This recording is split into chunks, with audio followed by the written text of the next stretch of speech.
ठीक है, बताइए, उसके बाद मैं स्टार्ट करूँगी। Okay ma'am. तो जो हमारा पहला क्वेश्चन बनता है यहाँ पे वो बनता है कि बुनियादी शिक्षा क्या है, व्हाट इज बेसिक एजुकेशन। तो पहले हम बात करते हैं बेसिक एजुकेशन की यानी बुनियादी शिक्षा की। तो basic education is a system introduced by Mahatma Gandhi in 1937। ये महात्मा गांधी ने इंट्रोड्यूस किया था 1937 में। इसमें बच्चों को काम क्राफ्ट के साथ पढ़ाई करना सिखाया जाता था।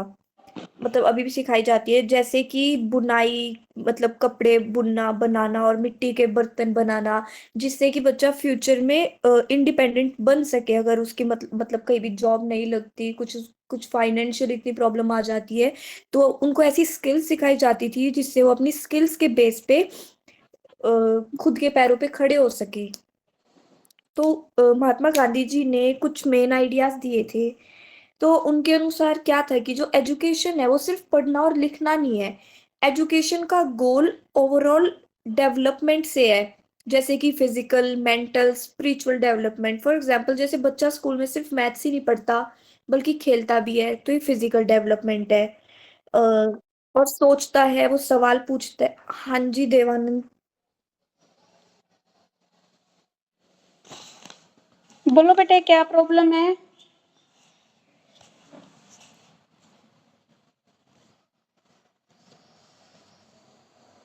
अगर आपको कुछ समझ नहीं आए तो मैं एक्सप्लेन कर सकती हूँ दोबारा, प्लीज आप बताओ। आई थिंक क्लास में ही नहीं है। ओके, तो आगे कंटिन्यू करते हैं। तो जैसे बच्चा स्कूल में सिर्फ पढ़ता ही नहीं है, वो खेलता भी है, तो उसकी फिजिकल डेवलपमेंट हो जाती है। बच्चा सोचता है और सवाल पूछता है, तो वो एक मेंटल डेवलपमेंट होती है। और अच्छे व्यवहार सीखता है, उसके अंदर बोलने की और मतलब एक अच्छे एक तरीके से उसकी जो फिजिकली डेवलपमेंट, मतलब वो अच्छा व्यवहार सीखता है, उसके अंदर अच्छे थॉट्स आते हैं, तो उसकी मॉरल और स्पिरिचुअल डेवलपमेंट हो जाती है। तो जो गांधी जी का सेकंड थॉट था, जो उनका सेकंड आइडिया था, वो बोलते हैं कि लिटरेसी इज अ टूल। पढ़ना लिखना शिक्षा ही नहीं है ये, बल्कि एक माध्यम है। जैसे बच्चा लिखना तो जानता है पर व्यवहार करना नहीं जानता, तो पूरी तरीके से एजुकेटेड माना ही नहीं जाएगा। मतलब जब बच्चा सिर्फ पढ़ता ही रहता है, किसी को बदतमीजी से बोलता है, किसी के साथ दुर्व्यवहार करता है, तो वो कैसे एजुकेटेड माना जाएगा। और वहीं दूसरा बच्चा थोड़ा पढ़ता लिखता कम है पर मेहनती है, ऑनेस्ट है, वो सच बोलता है, वो कुशल है, उसके अंदर स्किल्स है, तो वो एजुकेटेड माना जाएगा। तो गांधी जी का जो तीसरा आइडिया था वो था काम के साथ शिक्षा, learning by doing. Gandhi ji चाहते थे कि बच्चे काम करते हुए सीखे। जैसे सिलाई करते हुए बच्चा मेजरमेंट सीखता है तो उसको मैथ्स का ज्ञान होता है। खेती करते समय वो पौधों के बारे में सीखता है, तो उसको साइंस का ज्ञान होता है। लकड़ी का काम करते समय वो डिजाइन बनाना सीखता है, तो उसके अंदर एक क्रिएटिविटी आती है, उसके अंदर मतलब अलग अलग तरीके के वो डिजाइन्स बनाना सीखता है, कटिंग करना सीखता है अच्छी तरीके से। तो इसका मतलब यही है कि children learn better when they do practical work. बच्चा जितना ज्यादा प्रैक्टिकल वर्क करेगा वो उतना ही ज्यादा अच्छा सीख सकता है। गांधी जी का जो चौथा आइडिया है वो है सेल्फ रिलायंस यानी आत्मनिर्भरता। बच्चों को ऐसा काम सिखाया जाए जिससे कि वो फ्यूचर में सेल्फ डिपेंडेंट बन सके। जैसे कि वही काम उनको ऐसी स्किल सिखाई जाए, हस्तकला सिखाई जाए, जिससे बच्चा सेल्फ डिपेंडेंट बन जाए। जैसे बुनाई करना, जिससे आगे चलकर बच्चे कपड़े बना के पैसा कमा सकते हैं, अपनी खुद की एक फैक्ट्री खोल सकता है। और बच्चा खेती करके सीखता है तो अपना काम शुरू कर सकता है, अपनी एक पेड़ पौधों की नर्सरी खोल सकते हैं। उनको जितना ज्यादा ज्ञान होगा, जैसे किसी के पास बहुत सारी जमीन है तो फार्मिंग करके बहुत सारे पैसे कमा सकते हैं। तो यहाँ तक सबको क्लियर है? किसी को कुछ पूछना हो तो पूछ सकते हैं, फिर हम आगे वर्धा कॉन्फ्रेंस की बात करेंगे। ओके, तो आगे हम बात करते हैं वर्धा कॉन्फ्रेंस की, जो कि 1937 में हुई थी। अक्टूबर 1937 में वर्धा में एक शिक्षा सम्मेलन हुआ था यानी कॉन्फ्रेंस हुई थी, जो कि जो कि एम करती है, it aim to implement Gandhi education ideas. वो जो गांधी जी के एजुकेशन आइडियाज है उनको इम्प्लीमेंट करने के लिए कहती है। Doctor Zakir Hussain was the chairman. जो डॉक्टर जाकिर हुसैन थे वो कॉन्फ्रेंस के चेयरमैन थे। और के जी साइदानी के.वी. शाह और मुशव्वरस और विनोबा भावे, एफ.डब्ल्यू. आर्यनकाम जैसे शिक्षावादियों को इस कॉन्फ्रेंस में लिया गया था। तो वर्धा कॉन्फ्रेंस में कुछ प्रपोजल्स लिए गए थे। वो क्या प्रपोजल्स रखे गए थे, जैसे कि जो एजुकेशन है वो फ्री और कंपलसरी होनी चाहिए। जैसे कि गवर्नमेंट स्कूल्स में एजुकेशन फ्री है और हर बच्चे के लिए कंपलसरी है, जिससे कि हर बच्चा एजुकेटेड हो सके। जो उनका मीडियम ऑफ इंस्ट्रक्शन है वो मदर टंग होना चाहिए, जिससे कि जो लर्निंग है वो ईज़ी हो सके और बच्चा ज़्यादा जल्दी सीख सके। एजुकेशन के थ्रू क्राफ्ट वर्क सिखाया जाए, क्योंकि काम करके सीखना सबसे अच्छा तरीका है। Education should be self supporting. Uh, वो सेल्फ सपोर्टिंग कैसे एजुकेशन बन सकती है? The system should slowly become able to pay teacher salary की, मतलब अ, जो टी जो एजुकेशन है वो ऐसी होनी चाहिए कि वो टीचर्स को सैलरी भी दे सके और बच्चों को भी ज़्यादा से ज़्यादा एजुकेटेड बना सके। मतलब ना तो टीचर्स परेशान हो और ना ही बच्चे परेशान हो। Education should be practical and economically helpful. Education practical भी होनी चाहिए और इकोनॉमिकली हेल्पफुल होनी चाहिए। तो जो ये प्रपोजल्स थे, इसकी रिपोर्ट कमेटी ने 2 दिसंबर 1937 में सबमिट करी थी और ये एक्सेप्ट हो गई थी 1938 में हरिपुरा कांग्रेस सेशन में। हिंदुस्तानी जो तालीमी संघ थी, वो बनी गई थी इसको इम्प्लीमेंट करने के लिए। तो जो ये सारे प्रपोजल्स थे, इनका जो मेन एम था वो था एजुकेशन फ्री हो, प्रैक्टिकल हो, स्किल बेस्ड हो और लाइफ के लिए यूजफुल बन सके, जिससे कि बच्चा सेल्फ रिलिएंट बन सके, आत्मनिर्भर बन सके। यहाँ तक क्लियर है सबको?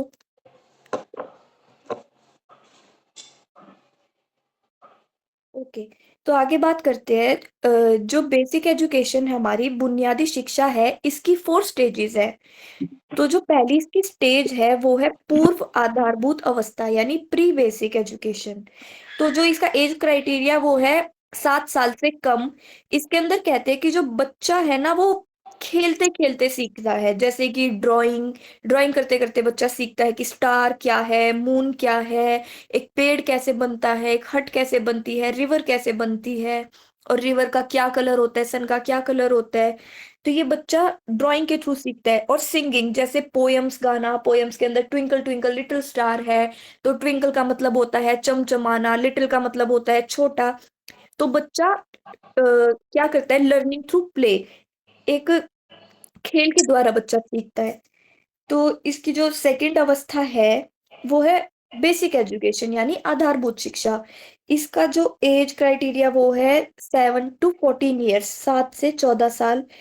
इसके अंदर कहते हैं कि जो एजुकेशन है वो फ्री और कंपलसरी होनी चाहिए, मतलब फ्री होनी चाहिए और हर बच्चे के लिए ज़रूरी होनी चाहिए, उनको एजुकेशन लेनी ही लेनी पड़ेगी। तो इसमें क्या है, जो बच्चा है वो क्राफ्ट प्लस स्टडी, क्राफ्ट और स्टडी दोनों के ऊपर फोकस करे। जैसे कि वो बुनाई सीखे प्लस उसके साथ मैथ्स भी। ये कैसे होगा, जैसे कि कोई 2 धागे लेता है तो आगे वो उनका डबल करे तो 2 + 2 करेगा, मतलब बच्चा वेविंग के साथ मैथ्स भी सीख सकता है। तो इसका जो मेन फोकस है वो है क्राफ्ट प्लस स्टडी के ऊपर। जो थर्ड इसकी स्टेज है वो है उत्तर आधारभूत शिक्षा, यानी पोस्ट बेसिक। ये होती है 14 साल के बाद। और इसका जो मेन वो है स्किल प्लस हायर लर्निंग, जैसे कि एडवांस क्राफ्ट ट्रेनिंग, उनको एडवांस क्राफ्ट ट्रेनिंग दी जाती है। इसके अंदर बच्चे को ज़्यादा से ज़्यादा स्किल सिखाई जाती है। अब इसकी जो लास्ट स्टेज है वो है प्रौढ़ शिक्षा, एडल्ट एजुकेशन। ये सिर्फ अडल्ट के लिए होती है।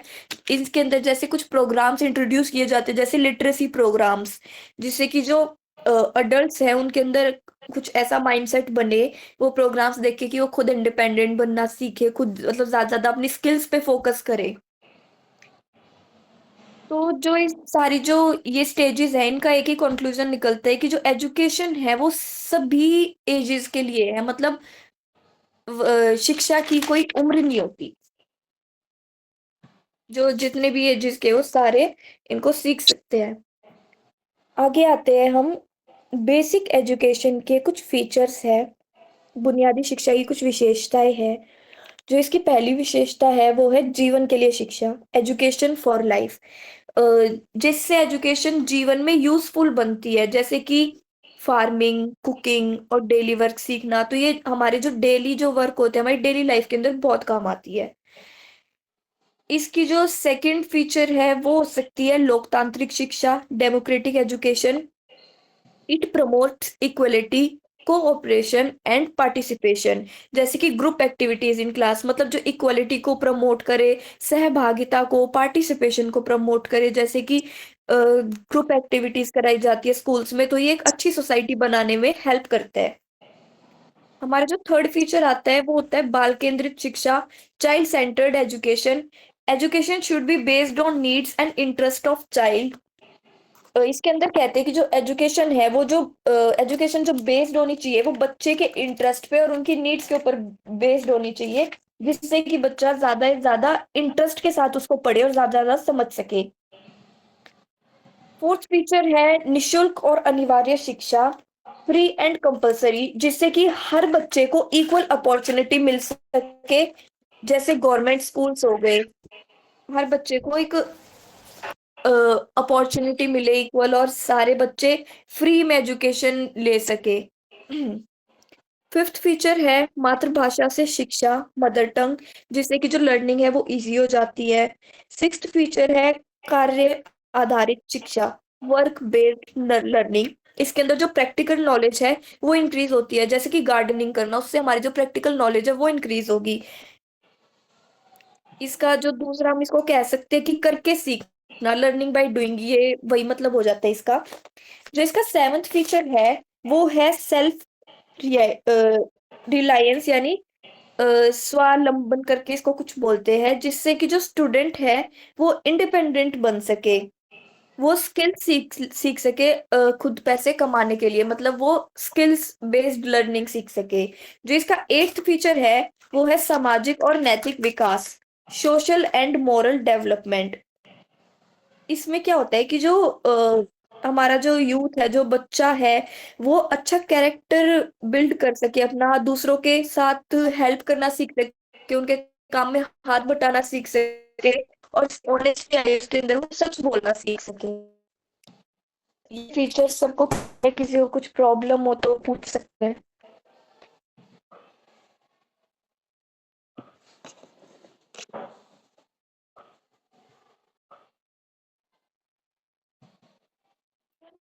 अब हम बात करते हैं बेसिक एजुकेशन के प्रिंसिपल्स की। ठीक, एजुकेशन के कुछ प्रिंसिपल्स है, जैसे कि एजुकेशन जो है फ्री और कंपलसरी होनी चाहिए, क्योंकि हर बच्चा, हर कोई एजुकेशन डिजर्व करता है। जो एजुकेशन का जो मीडियम होना चाहिए वो मदर टंग होना चाहिए, जिससे कि बच्चा ज्यादा से ज्यादा सीख सके अपनी खुद की लैंग्वेज में। जैसे कोई बच्चा तमिल से है, उसको सिर्फ तमिल आती है, वो भी इतनी अच्छी तरह, जो उनकी जो सेकंड लैंग्वेज है जैसे हिंदी, अच्छी तरह से सीख नहीं पाता, तो हम उसको हिंदी में कुछ पढ़ा रहे हैं तो उसका चीज का कुछ फायदा ही नहीं, उस बच्चे को कुछ समझ ही नहीं आएगा। तो इसलिए कहते हैं कि जो मदर टंग है वो मीडियम, मदर टंग ही मीडियम होना चाहिए सिखाने का, जिससे ज्यादा से ज्यादा सीख सके। जो इसका थर्ड प्रिंसिपल है वो है लर्निंग थ्रू क्राफ्ट, यानी कि हस्तकला, वही बात, learning by doing, practical knowledge is more effective. बच्चा करके ज्यादा सीख सकता है। जब बच्चा खुद अपने हाथों से कुछ स्किल्स डेवलप करेगा, अपने कुछ बनाएगा, तो वो ज्यादा इफेक्टिव होगी, वो ज्यादा सीख सकता है उस चीज से। इसका जो ये प्रिंसिपल है वो है सेल्फ रिलायंस, यानी कि स्वावलंबन। इसके अंदर क्या है, education should help earn a living. शिक्षा आत्मनिर्भर बनाती है बच्चों को, उनके आगे जाके पैरों पे खड़ा होने के काबिल बनाती है। फिफ्थ प्रिंसिपल पे आते हैं। फिफ्थ प्रिंसिपल कहता है कि नॉलेज एज होल, यानी कि समग्र ज्ञान, सारे सब्जेक्ट्स जो है आपस में जुड़े हुए हैं। हम साइंस पढ़ते हैं तो साइंस के अंदर हमारे न्यूमेरिकल्स भी आते हैं, मैथ्स भी आती है। हम हिंदी पढ़ते हैं तो हिंदी के अंदर जैसे कुछ बातें हिस्ट्री की भी आ जाती है, कि किसी के जो कोई राइटर है उसके बारे में, उसकी हिस्ट्री, या फिर जो कहीं लड़ाई वगैरह हुई, जैसे पानीपत की, जैसे राजस्थान में बहुत सारे युद्ध लड़े गए, तो उनकी भी बातें हम हिंदी में पढ़ सकते हैं। तो ऐसे ही जो आपस में जितने भी सारे सब्जेक्ट्स हैं वो एक दूसरे से कनेक्टेड है। जो नॉलेज है वो एक समग्र ज्ञान है। सिक्स जो इसका प्रिंसिपल है वो है एक आइडियल सिटीजनशिप यानी नागरिकता जो डेवलप करता है अच्छे सिटीजन सोसाइटी में हेल्पिंग सोसाइटी बनाता है और जो एजुकेशन है वो रिस्पॉन्सिबल सिटीजन्स बनाती है। ये प्रिंसिपल्स क्लियर है सबको?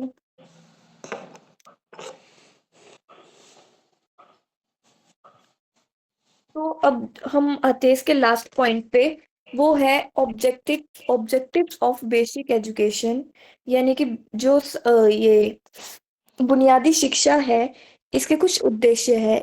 बुनियादी शिक्षा मतलब क्यों इतना जोर दिया जा रहा है इस पे, ताकि जो सिविक डेवलपमेंट है वो हो सके, जो नागरिकता के जो नागरिक गुण है वो हो सके, जैसे डिसिप्लिन, रिस्पॉन्सिबिलिटी, जैसे कि जो अ, नागरिक है वो रूल्स फॉलो करना सीख सके, वो एक अच्छा सिटीजन बन सके। तो इसका ये पहला ऑब्जेक्टिव है। जो इसका दूसरा ऑब्जेक्टिव है वो है सोशल डेवलपमेंट यानी सामाजिक विकास, जो कि एक जैसे बच्चा एक टीम वर्क समाज में रहना सीखता है, वो एक टीम वर्क करना सीखे, वो जो बच्चा है वो कोऑपरेशन सीखे, वो सहभागिता सीखे, वो किसी से लड़ाई झगड़ा ना करे। मतलब वही बात की जो एक अच्छा जो सामाजिक नागरिक बन के रह सके। इसका जो तीसरा उद्देश्य है वो है मॉरल डेवलपमेंट यानी नैतिक विकास। इसके अंदर जो बुनियादी शिक्षा है इसका जो तीसरा उद्देश्य वो है कि जो सच बोलना सीखे और ऑनेस्टी आई उसके अंदर, मतलब बच्चे का चरित्र निर्माण करता है। जो इसका फोर्थ पॉइंट हो सकता है वो हो सकता है इसका कल्चरल डेवलपमेंट यानी सांस्कृतिक विकास। इसके अंदर सिखाया जाता है कि हर कल्चर को रिस्पेक्ट करना चाहिए, फेस्टिवल्स को और ट्रेडिशंस को, हर फेस्टिवल को ट्रेडिशन को रिस्पेक्ट करना चाहिए। इससे जो हमारी जो कल्चरल डेवलपमेंट है वो होगी, हर बच्चे को हर कल्चर के बारे में, हर फेस्टिवल के बारे में, हर ट्रेडिशन के बारे में ज्ञान होगा। इसका जो पांचवा उद्देश्य है वो है आर्थिक विकास, इकोनॉमिक डेवलपमेंट। इसके अंदर वही हमारी जो स्किल बेस्ड अर्निंग है, जो हेल्प्स इन एम्प्लॉयमेंट है, ये सारी बातें आ जाती है कि जब बच्चा अपनी स्किल्स सीखता है तो वो कल को अपने पैरों पे खड़ा हो सकता है, वो इंडिपेंडेंट बन सकता है, वो अपनी स्किल से खुद कमा सकता है, तो फिर ये हेल्प इन एम्प्लॉयमेंट में हेल्प करती है। इसका जो छठा उद्देश्य है वो है ऑल राउंडेड डेवलपमेंट यानी सर्वगीण विकास। इसके अंदर क्या होता है, फिजिकल, मेंटल और सोशल डेवलपमेंट होती है, कंप्लीट पर्सनैलिटी डेवलप हो जाती है। जैसे कि स्पोर्ट्स प्लस स्टडी, बच्चा खेलता भी है और सीखता भी है, पढ़ाई भी करता है। तो इसका जो बुनियादी शिक्षा का जो उद्देश्य है वो है कि हर इंसान का, हर बच्चे का ओवरऑल डेवलपमेंट हो, मेंटली भी, फिजिकली भी और स्पिरिचुअल भी और मोरलिटी की साइड से भी उसका हर तरीके से डेवलपमेंट हो। तो जो बुनियादी शिक्षा है हम इसका ओवरऑल कंक्लूजन निकाल सकते हैं, जो basic education is a practical and life centred system that develop skill, values and knowledge together. जो बेसिक एजुकेशन है वो प्रैक्टिकल और लाइफ सेंटर्ड सिस्टम है जो कि स्किल, वैल्यूज और नॉलेज एक साथ डेवलप करती है। It aims to create self reliant and citizens. इसका जो मेन एम है वो है बच्चे को, किसी व्यक्ति को खुद का इंडिपेंडेंट बनाना और एक समाज में responsible citizen banana. Thank you. किसी को कुछ पूछना हो तो पूछ सकता है।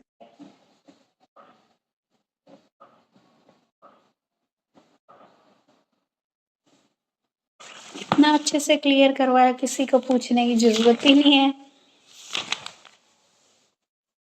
Thank you ma'am. वेलकम बेटे। क्लियर है ना सबको? ठीक है, तो अब हम आते हैं सेकंड पॉइंट पे।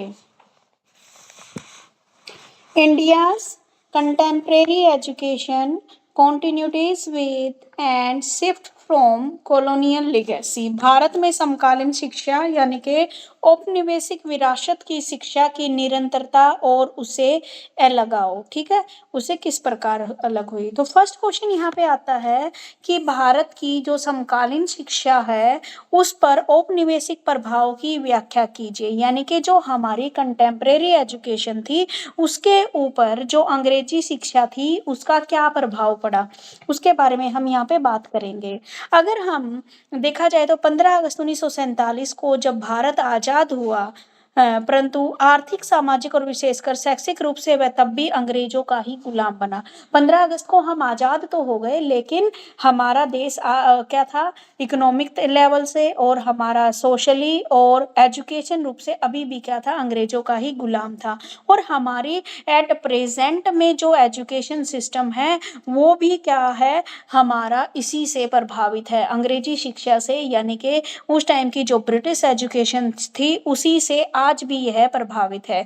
स्वतंत्रता के बाद भी हमारे देश में जो एजुकेशन सिस्टम अपनाया गया वह जो का त्यों, यानी कि जैसा अंग्रेजों ने अपनाया था वही व्यवस्था हम पढ़ाते गए। और ये जो एजुकेशन सिस्टम जो हमने अपनाया, इसका उद्देश्य है देश में पढ़े लिखे बेरोजगार, इससे क्या हुआ, जो सिस्टम हम अपना रहे हैं देश में क्या है, पढ़े लिखे लोगों की एक, बेरोजगारों की एक फौज इकट्ठी होने लगी। ठीक है, और ये जो हमारे आज के टाइम इतने पढ़े लिखे और बेरोजगार जो बच्चे हैं उनकी देन कहाँ से आई है, उनकी देन आई है जो हमने ब्रिटिश एजुकेशन जो अपनाई है उसके कारण।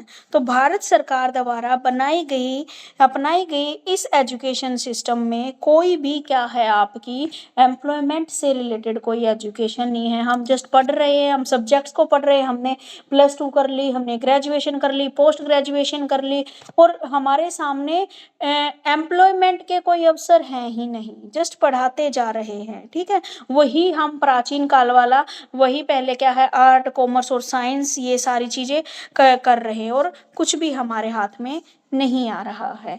ठीक है, उसके बाद क्या हुआ, देश की आज़ादी के स्टार्टिंग में हुआ भी यही, और जो एजुकेशन व्यवस्था है उसके कारण यहाँ पर कागजी रूप से पढ़े लिखों की भरमार होने लगी, और इसमें इंफ्रास्ट्रक्चर, उद्योग धंधे, ऑटोमोबाइल व अन्य टेक्निकल क्षेत्रों का विकास नहीं हो रहा। देखो भाई, पढ़ने तो लगे, लेकिन ना तो हमारे पास इंफ्रास्ट्रक्चर था, ना ही इतनी ज़्यादा इंडस्ट्रीज थी, और ना ही कोई टेक्नोलॉजिकल एरिया था, वो भी डेवलप नहीं हुआ था। उसके बाद 1952 में, यानी कि भारत के आज़ाद होने के 4-5 साल बाद, यानी कि 1952 में जो हमारा सेकेंडरी एजुकेशन कमीशन है, ठीक है, उसकी सिफारिशों को लागू करने से लेकर 2009 तक की एजुकेशन का अधिकार अधिनियम लागू करने तक जिन जिन आयोगों जो पंचवर्षीय योजनाएं जो उनको इम्प्लीमेंट किया गया, यानी कि 1952 से लेकर 2009 तक जो हमने किए यहाँ पर एजुकेशन से रिलेटेड,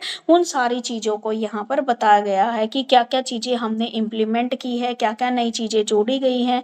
अगर देखा जाए तो भारत की आज़ादी के अब क्या है, 75 या 76 ईयर हो चुके होंगे, तब भी क्या है, हिंदी भाषा को राष्ट्रभाषा को घोषित करना तो दूर, हिंदी को एकमात्र राजभाषा का दर्जा, यानी कि कामकाज की भाषा का ही दर्जा मिला है, राजभाषा का दर्जा भी प्रदान नहीं कर सकी है।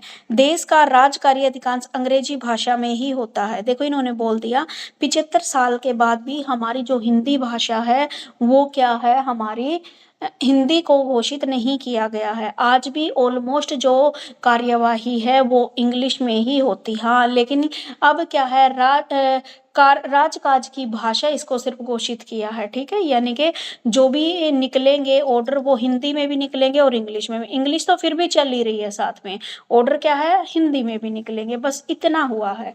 तो अगर हम देखा जाए तो राजकाज भी यानी कि जो काम है वो भी अधिकांश क्या है, इंग्लिश लैंग्वेज में ही हो रहे हैं, और हमारा चिंतन भी इंग्लिश में ही होता है। स्वयं अगर हम अपने अंदर देखें तो हमारे अंदर भी जो कॉलोनियल लिगेसी है वो छाई हुई है।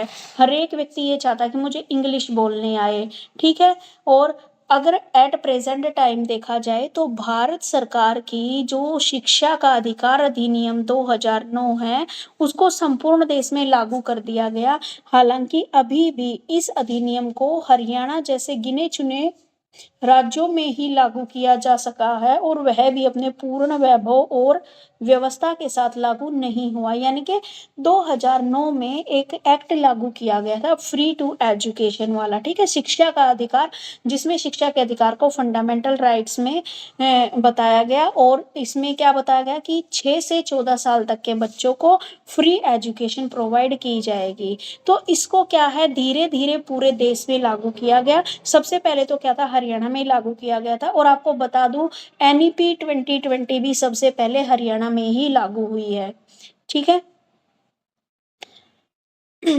अब यहाँ पर समकालीन भारत में शिक्षा का अधिकार 2009 एक आशा की किरण है, जो देश की एजुकेशन सिस्टम को औपनिवेशिक प्रभाव से मुक्ति का मार्ग दिखाती है। परंतु दुर्भाग्यवश देश के अन्य राज्य इसे लागू करने से कतरा रहे, और जिन राज्यों ने इसे लागू किया है वहां भी पूर्ण रूप से इसका फायदा नहीं हुआ है। ऐसे में आवश्यकता इस बात की है कि भारत सरकार द्वारा इस अधिनियम को सख्ती से संपूर्ण देश में लागू करवाया जाए, ताकि भारत का वर्तमान और भावी शैक्षणिक परिदृश्य उज्जवल हो सके और देश की शिक्षा व्यवस्था इस कॉलोनियल लेगेसी के प्रभाव से मुक्त हो सके, ठीक है, और देश को संपूर्ण साक्षरता के लक्ष्य को पूर्ण किया जा सके। यानी कि अगर आप देखो तो एट प्रेजेंट टाइम भी जो अंग्रेजों की, जो ब्रिटिश एजुकेशन का प्रभाव वही है, वही एजुकेशन सिस्टम हम फॉलो कर रहे हैं, सारी चीजें आज के टाइम भी हम वही फॉलो कर रहे हैं। अब एनईपी 2020 आई है, तो उसमें क्या किया गया है, उन्होंने क्या है, प्राचीन भाषाओं के ऊपर हमारे इंडिजीनियस जो हमारे टीचिंग मेथड्स थे उसके ऊपर ध्यान दिया है एनईपी 2020 ने, कि हमारी जो प्राचीन शिक्षा पद्धति थी हमें उसको ऐड करना चाहिए, बजाय कि हमें कॉलोनियल लिगेसी के। लेकिन अब वो भी क्या है, आपकी एनईपी 2020 है ये, वैसे तो इसका एम है कि 2030 तक ऑल इंडिया में ये लागू हो जाएगी, लेकिन अभी तक 2026 आ गया है, इसको लागू एक तो हरियाणा ने कर दिया है, राजस्थान ने भी इसको कर दिया है, मतलब पूरी कुछ ही स्टेट हैं जिन्होंने इसको लागू किया है, पूरे इंडिया में अभी तक नहीं हुआ है, जिसमें उन्होंने मेनली क्या है, संस्कृत को जोड़ दिया है आपका एज ए थर्ड लैंग्वेज के तौर पर, ठीक है। तो अगर हम ओवरऑल देखा जाए तो आज भी हमारी शिक्षा पद्धति में औपनिवेशिक प्रभाव देखने को मिलता है, बल्कि अब तो हमारी सोच में भी ये शामिल हो गया कि बच्चे को इंग्लिश आनी चाहिए, इंग्लिश मीडियम में ही पढ़ना है, ठीक है। तो ये किसका प्रभाव है, हमारा अंग्रेजों का ही प्रभाव है, ठीक है, कॉलोनियल लिगेसी ही है। ये क्वेश्चन ठीक है, इंपॉर्टेंट नहीं है, समझ में आ गया।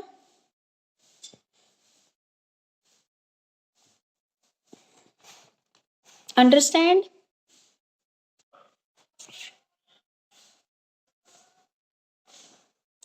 ठीक है, उसके बाद है आपकी प्राथमिक शिक्षा के विकास में माध्यमिक शिक्षा आयोग 1952 के योगदान का वर्णन कीजिए। यानी कि सेकेंडरी एजुकेशन कमीशन कब लागू हुआ था भाई, 1952 में। तो उन्होंने जो हमारी प्राइमरी एजुकेशन है उसके लिए क्या किया वो हमें यहाँ पर बताना है। अब जो हमारा सेकेंडरी एजुकेशन कमीशन है उसने देश की स्वतंत्रता के पश्चात 23 सितंबर 1952 को इसकी स्थापना की गई। डॉक्टर ए लक्ष्मण स्वामी मुदालियर, इसको हम मुदालियर आयोग भी बोलते हैं, ये उस समय मद्रास यूनिवर्सिटी के वाइस चांसलर थे, उसकी अध्यक्षता में की। और इस आयोग का मुख्य काम भारत के अंदर माध्यमिक शिक्षा की समकालीन स्थिति को ऑब्जर्व करना, उसमें सुधार करना और रिकंस्ट्रक्शन के सुझाव देना था। यानी कि इस आयोग की स्थापना क्यों की गई कि भारत में शिक्षा कैसे दी जा रही है उसको, उसके ऊपर उसका निरीक्षण करना, कहाँ पर सुधार की जरूरत है ये सारा, और कहाँ पर सुझाव देने की आवश्यकता है, तो वहां पर इसको लागू करना था। माध्यमिक शिक्षा आयोग के अनुसार शिक्षा के उद्देश्य, ऑब्जेक्टिव ऑफ एजुकेशन क्या क्या थे वही, एक तो डेवलपमेंट ऑफ लीडरशिप, नेतृत्व का विकास करना, improvement of vocational efficiency, development of personality, development of democratic citizenship. Main तो क्या थे इसके अनुसार शिक्षा के उद्देश्य की डेवलपमेंट ऑफ लीडरशिप। आम इसने बोला कि भारत क्या है, एक डेमोक्रेटिक कंट्री है और यहाँ पर क्या है, आम व्यक्ति यानी कि लोकतंत्र में सरकार आम व्यक्ति की ही होती है। तो इसके लिए प्रत्येक व्यक्ति के अंदर क्या बोला गया कि लीडरशिप के गुण आने चाहिए। उनको स्कूल लेवल पर ही उनको ऐसे तरीके से तैयार करो कि उनके अंदर क्या है, एक अच्छा नेता बनने के गुण विकसित हो सके। दूसरा इन्होंने क्या है, वोकेशनल एफिशिएंसी, यानी कि लोगों के अंदर एक वोकेशनल ट्रेनिंग दी जाए जिससे क्या उनको रोजगार मिल सके, अपनी आजीविका वह कमा सके। उसके बाद पर्सनैलिटी डेवलपमेंट में भी इन्होंने फिजिकल डेवलपमेंट के बारे में बात की, इन्होंने मेंटली डेवलपमेंट के बारे में बात की, इमोशनली डेवलपमेंट के बारे में बात की, यानी कि ओवरऑल डेवलपमेंट की सहायता से ही हम क्या कर सकते हैं, पर्सनैलिटी डेवलपमेंट कर सकते हैं। फिर इन्होंने क्या है, डेवलपमेंट ऑफ डेमोक्रेटिक सिटीजनशिप, ठीक है। इस कमीशन के अकॉर्डिंग एजुकेशन का ऑब्जेक्टिव बालकों की क्या है, डेमोक्रेटिक सिटीजनशिप को डेवलप करना है। इसका उद्देश्य बच्चे के अंदर सोशलाइजेशन की भावना को डेवलप करना है, ताकि बच्चा क्या है, समाज में खुद को समाज का हिस्सा समझे और अपने कर्तव्यों का पालन करने, यानी कि उसकी क्या क्या ड्यूटीज हैं उनको भी क्या करे, वह उनका भी पालन करे। तो ये इन्होंने क्या है, एजुकेशन के ऑब्जेक्टिव्स दिए, जो हमारा क्या था, सेकेंडरी एजुकेशन कमीशन, जिसको आप मुदालियर आयोग भी बोलते हो। सेकेंडरी एजुकेशन के अनुसार इन्होंने एजुकेशन का क्या स्ट्रक्चर तैयार किया, ठीक है। इन्होंने एजुकेशन का स्ट्रक्चर, देखो टाइम टू टाइम एजुकेशन का जो स्ट्रक्चर है वो चेंज होता रहता है। जैसे प्रेजेंट में देखा जाए तो आपका स्ट्रक्चर है प्री प्राइमरी 1, बाल वाटिका 2, बाल वाटिका 3, यानी कि 3 प्लस उसके बाद आ गया 2 है शायद, 1 और 2 क्लासेस। फिफ्थ आपकी आ गई फर्स्ट सेकंड थर्ड, फिर 3 साल की वो, और दो और 4 साल की। ये देख लेना नेट पे अब का क्या सिनेरियो है। तो इसमें क्या है, स्ट्रक्चर बताया गया, जिसमें इन्होंने बताया कि क्या पैटर्न रहेगा, मिडिल क्लास रहेगी, जूनियर माध्यमिक क्लास रहेगी। उस टाइम पे इन्होंने 8+3+3 का मॉडल दिया। 8 सालों में क्या आ गया भाई, बच्चे की पहली से लेकर 8वीं तक की क्लासेस आ गई, फिर 9वीं 10वीं 11वीं ये आ गई, और उसके बाद 3 और 12 और आपकी ग्रेजुएशन, यानी कि आपकी 12वीं क्लास ना वहाँ पे कॉलेज में ही होती थी उस टाइम पे, ठीक है। 11 से 17 वर्ष तक यही। तो इन्होंने क्या एजुकेशन का ढांचा तैयार किया, 8+3+3, 8 में आपके प्राथमिक शिक्षा भी आ गई और आपकी मिडिल शिक्षा भी, यानी कि पहले ये नर्सरी केजी तो होती नहीं थी, डायरेक्ट फर्स्ट क्लास में एडमिशन होता था। तो पहले 5 साल आपके प्राथमिक लेवल पे, प्राइमरी लेवल पे, और 3 साल आपके मिडिल लेवल पे आ गए। उसके बाद 3 साल आपकी माध्यमिक शिक्षा को जोड़ दिया गया, 9th 10th और 11th को, और उसके बाद 3 साल क्या है, अतिरिक्त प्रथम डिग्री के लिए 3 साल निश्चित किए गए, ठीक है। अब तो क्या हो गया, +2 को भी जोड़ा गया, उस टाइम पे +2 नहीं थी। 11th के बाद आपका क्या होता था, कॉलेज शुरू होता था। तो ये था। उसके बाद क्या है, इन्होंने स्कूल से संबंधित क्या क्या सुझाव दिए। इसने क्या है, डिफरेंट डिफरेंट टाइप के विद्यालयों के सुझाव दिए। कुछ टेक्निकल स्कूल्स को खोलने की भी इन्होंने मांग की कि हमें कुछ टेक्निकल स्कूल्स भी खोलने चाहिए, और लोग बच्चों की क्या है, अप्रेंटिस उनको क्या है, ट्रेनिंग प्रोवाइड करनी चाहिए, ताकि वो वोकेशनल कोर्स कर सके और लाइफ में रोजगार उनको मिल सके। उसके बाद इन्होंने लैंग्वेज के लिए क्या अपनाया, इन्होंने हिंदी और अंग्रेजी इन दोनों भाषाओं को बेसिक स्तर पर ही लागू कर दिया। मिडिल लेवल पर आते आते विद्यार्थी को कम से कम 2 भाषाओं का ज्ञान होना चाहिए। हायर स्कूल या हायर सेकेंडरी पर कम से कम 2 भाषाएं होनी चाहिए, जिसमें एक आपकी मातृभाषा और दूसरी आपकी रीजनल भाषा आपको चुननी है, ठीक है। नमस्ते जी।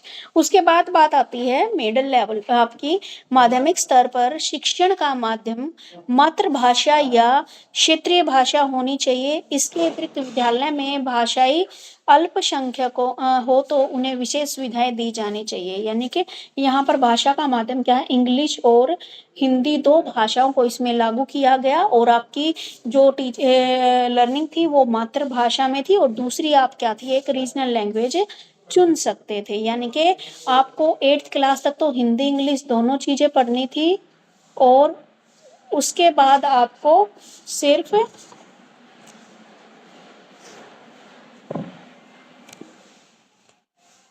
उसके बाद आपको इंग्लिश और हिंदी संस्कृत में से कोई भी आप चुन सकते थे। उसके बाद बताया इन्होंने पाठ्यक्रम को, इन्होंने कैरिकुलम को उस टाइम पे कैसे वो किया। तो कैरिकुलम के लिए एक तो इन्होंने टोटलिटी को इसके अंदर किया, वैरायटी फ्लेक्सिबिलिटी बनाई, को रिलेशन बनाया, importance and utility of leisure, अवकाश के महत्व और उपयोगिता, कम्युनिटी सेंटर्डनेस, सामुदायिक दूरी।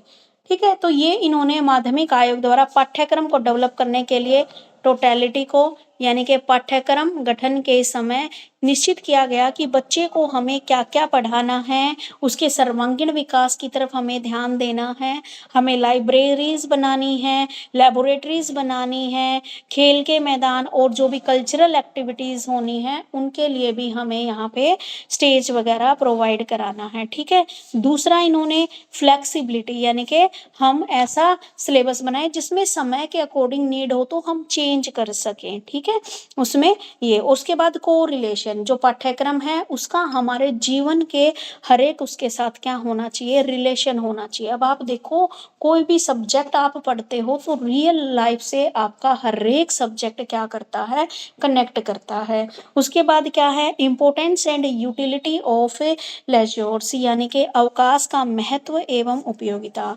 पाठ्यक्रम में जो भी आपकी सामाजिकता है, कला है, उसको भी शामिल किया जाए और विद्यार्थियों को मान लीजिए जो छुट्टी होती है तो उसमें उन्हें कुछ ऐसी एक्टिविटीज़ दी जाए जैसे उनका खाली समय भी यूजफुल हो सके, कोई आर्ट वगैरह की एक्टिविटीज़ उनको दी जाए।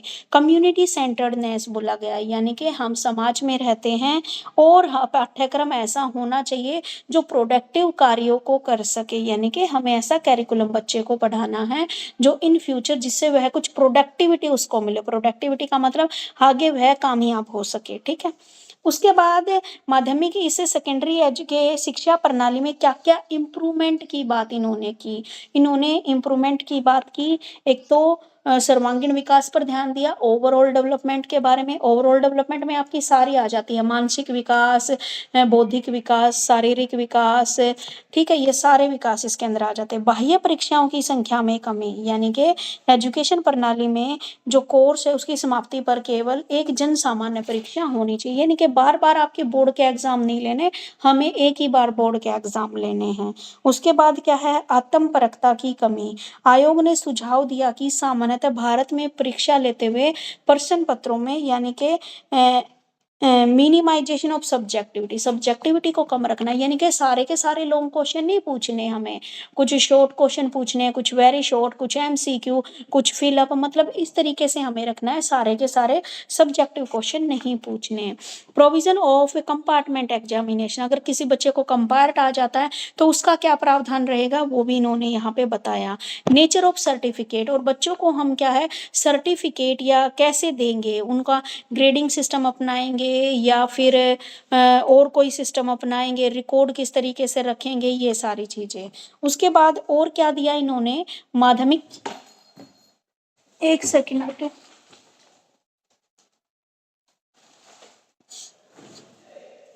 इस आयोग ने विद्यालय में अनुशासन की कमी को महत्व समझते हुए डिसिप्लिन के रिगार्डिंग भी कुछ पॉइंट दिए कि अनुशासन को विद्यालय के पाठ्यक्रम के पृथक रूप से शामिल नहीं किया जाना चाहिए, यानी कि जो अनुशासन है, रेगुलेशन है, कोई अलग नहीं है, ये आपको स्कूल में रहकर अनुशासन में रहना है, ये कोई अलग से पाठ्य पुस्तक नहीं बनेगी इसकी।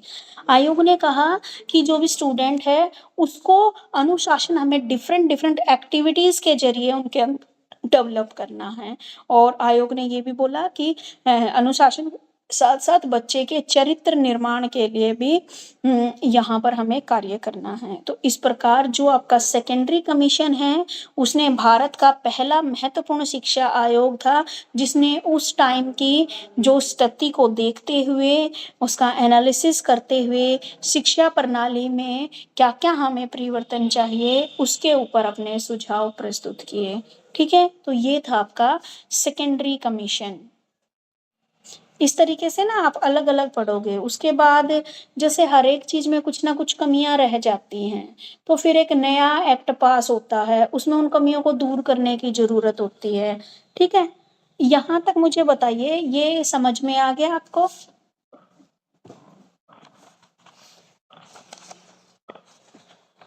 अब ना क्या-क्या रिफ़ॉर्म्स हुए, वो चीज़ें हम देखेंगे यहाँ पे।